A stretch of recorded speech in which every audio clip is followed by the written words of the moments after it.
नमस्कार, कनक खुशी news channel में आप सबका स्वागत है। नेपाल में जल प्रलय, जिसमें 133 भारतीय टूरिस्ट का अता पता नहीं, सरकार सक्रिय है। 384 टूरिस्ट लापता, जिसमें विदेश के 251 और नेपाल के 93। तेज बाढ़ के कारण लोगों का जनजीवन हुआ प्रभावित।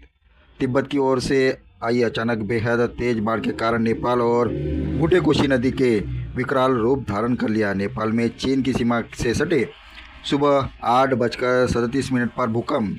तिब्बती इलाके में सुबह 8:37 पर 4.4 तीव्र का भूकंप आया। इसका केंद्र गुसाई कुंड में 47 किलोमीटर दूर था। सुबह 9 बजे तबाह। यह वह समय है जब बूटे कोशी नदी में अचानक बाढ़ आ गई। नदी का पानी गांव, सड़क और हाइड्रोपाइल इंफ्रास्ट्रक्चर को बहा ले गया। ये तबाही जल प्रलय जैसे तबाही हुई। हादसे में देर रात तक 157 से ज़्यादा लोगों की मौत की खबर आई, जबकि 1000 से ज़्यादा लोगों का कोई अता पता नहीं है। जानकारी के अनुसार दावा किया जा रहा है कि मौत का आंकड़ा और बढ़ सकता है। रसुआ, नुआकोटा सहित नेपाल के 5 राज्यों में हाई अलर्ट जारी कर दिया गया है। तिमुरे और स्वाइप्रोविस इलाकों में ज़्यादातर प्रभावित है। सोशल मीडिया पर 2 अप्रैल चल रही वीडियो में महातबाही का भयावह अंदाज दिखाई दे सकता है। राहत बचाव के लिए 15 हेलीकॉप्टर लगाए गए हैं। बोटीकोसा नदी में अचानक पानी बढ़ने से टिमुरा गांव में रसुआ सीमा नाके के कष्ट क्षेत्र में भारी नुकसान और तेज बवार के कारण वाहन बह गए। महाराष्ट्र कैलाश मानसरोवर यात्रा पर गए महाराष्ट्र के 4 पर्यटकों ने तिब्बत की जिलांग सिटी में फंसे होने की जानकारी दी है।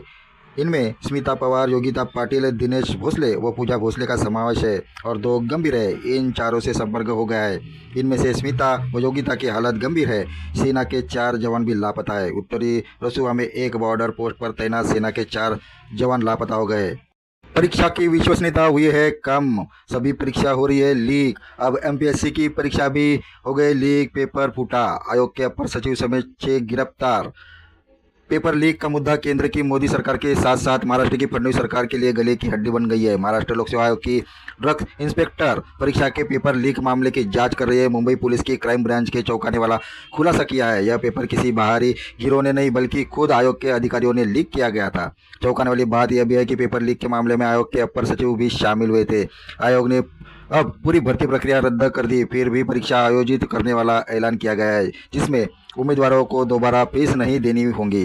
पहले ऑनलाइन परीक्षा में पेपर लीक की शिकायतों के बाद सरकार ने ऑफलाइन परीक्षा ली, लेकिन वहां भी यह बड़ा घोटाला हुआ है। इससे पहले तलाटी, वनरक्षक, नीट और सीईटी समेत सभी परीक्षाओं की गड़बड़ी का खुलासा हो चुका है। इस वजह से सरकार काफ़ी फजीती में पड़ गई है। 40,000 से अधिक उम्मीदवार हो गए हैं प्रभावित। 506 अभ्यर्थी इंटरव्यू के लिए हुए थे पात्र।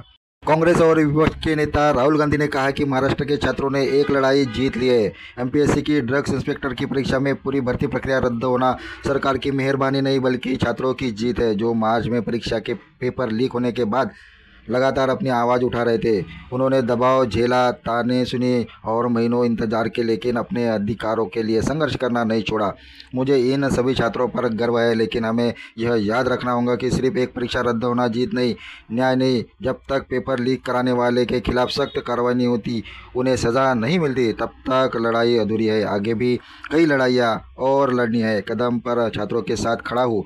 हमें पूरा व्यवस्था के ठीक करना होगा, ताकि हर बच्चे को बेहतर शिक्षा मिले और उनकी मेहनत पर उचित सम्मान हो। लव स्टोरी और ब्रेकअप से हुआ है भंडाफोड़, जिसमें गिरफ्तार हुए 6 आरोपी। अपर सचिव अभिजीत लेंडवे, सहायक कक्ष अधिकारी विश्वेश्वर नखाते, अन्य अधिकारी गोपाल मराठे, कौटिल्य कोचिंग एकेडमी के संचालक प्रवीण पाटिल, लोकेश उर्फ गौरव पाटिल। सभी परीक्षाएं हो रही है लीक। उससे परीक्षार्थी, उनको लग रहा है कि अभी पहली परीक्षा मतलब डेमो होती है और दूसरी परीक्षा में फिर से पेपर देना होता है, इसलिए दोबारा पढ़ाई करनी पड़ती है, केवल परीक्षा फी नहीं देनी पड़ती है। ऐसा लग रहा है अभी लोगों को, परीक्षार्थियों को। एमपीएससी की 29 जुलाई 2025 को खाद्य एवं औषध प्रशासन विभाग की ड्रग्स इंस्पेक्टर ग्रुप बी पदों के लिए विज्ञापन जारी किया गया था। इसके बाद 22 मार्च 2026 को राज्य में 6 संभावित मुख्यालयों पर ऑफलाइन स्क्रीनिंग परीक्षा हुई। 12 जून को परिणाम घोषित। 6 साल के आदित्य कुमार ने भी हिला दिया सरकार के सिस्टम को, तुरंत इस्तीफा दे, मुख्यमंत्री सम्राट को कहा। बीपीएससी की शिक्षक भर्ती परीक्षा के चौथे चरण में नियुक्ति की मांग को लेकर पटना की सड़कों पर उतरे हजारों अभ्यर्थियों के बीच मंगलवार को 6 साल का आदित्य कुमार सबसे बुलंद आवाज बनकर उभरा है।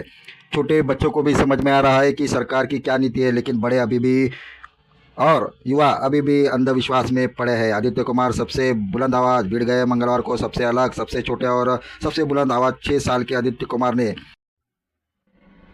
धन्यवाद। आप देख रहे थे कनक खुश न्यूज़ चैनल। कनक खुश न्यूज़ चैनल पे हर दिन देखिए ताज़ा खबरें हिंदी और मराठी में, और सब्सक्राइब कीजिए कनक खुश न्यूज़ चैनल, और अपने दीजिए कमेंट्स भी कनक खुश न्यूज़ चैनल के लिए।